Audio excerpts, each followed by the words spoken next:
You can't have a two-state solution when there's only one state. Well, you'd have to recognize, the UN would have to recognize who? Hamas controls Gaza.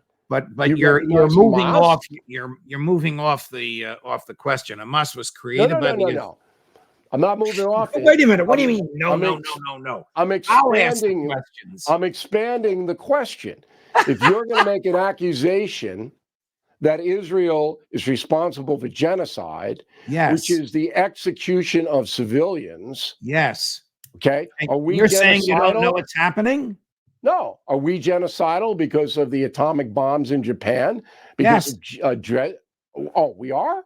Yes. That was an attack on civilians, but I don't want to talk about that. I want to talk about what's happening now. It's all intertwined. How do you protect yourself against a terror group like Hamas that comes in and wipes out 2,000 of your citizens? Well, you don't do it by killing babies. Well, wait. What do you mean killing babies? We killed babies, the United States, in World War II every day. Not to wipe out a race of babies, as the leadership of the Israeli government has said they want to do. They're animals. Let's bury them alive. You think that the Israel military and government is sitting around going, we want to kill as many innocent Palestinians as we can. They don't consider any Palestinians to be innocent, and they've said it. They consider babies to be snakes. How about a baby? Come on. You see, you're showing a naivete. All right? This is a war. Israel has to defend itself against a terror group. All right? In a war that's urban, you're going to have civilian casualties. Do you think that's what happens in every war? But casualties that are the byproduct of shooting at soldiers or killers are acceptable.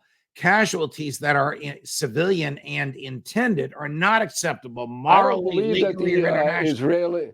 I don't believe the Israeli military is launching campaigns to kill ordinary citizens and babies. They're dropping 2,000-pound bombs on refugee camps that have no military people in them, and you don't think they're trying to kill civilians, Bill? I don't know that to be a fact. I haven't heard that report anywhere. And believe me, if it happened, you would have heard of it.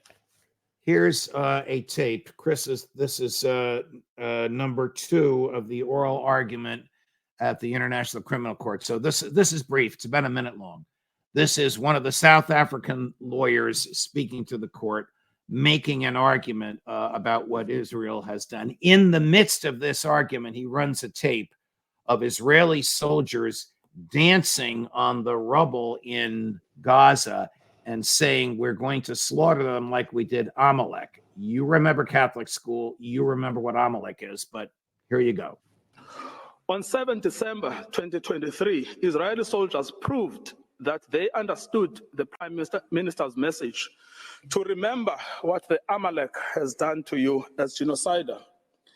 They were recorded by journalists dancing and singing.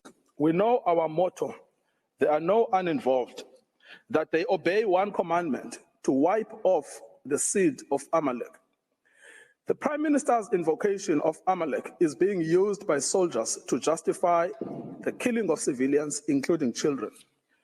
These are the soldiers repeating the inciting words of their Prime Minister. I'm coming to occupy Gaza and beat Hezbollah. I stick by one mitzvah to wipe off the seed of Amalek.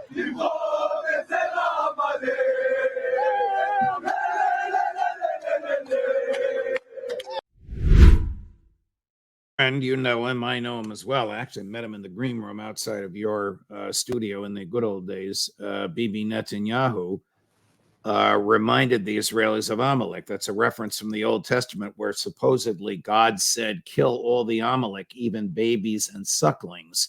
And that was the reference that Bibi used that the troops are now picking up. You still think that this is a lawful war? If there is evidence that the Israeli government and the military are launching campaigns against civilians to kill civilians, then that evidence needs to be put forth, not by some guy in South Africa who has no blanking idea. Now, the dance you just showed, that's disturbing in this sense. It shows a lack of discipline on the part of the Israeli military.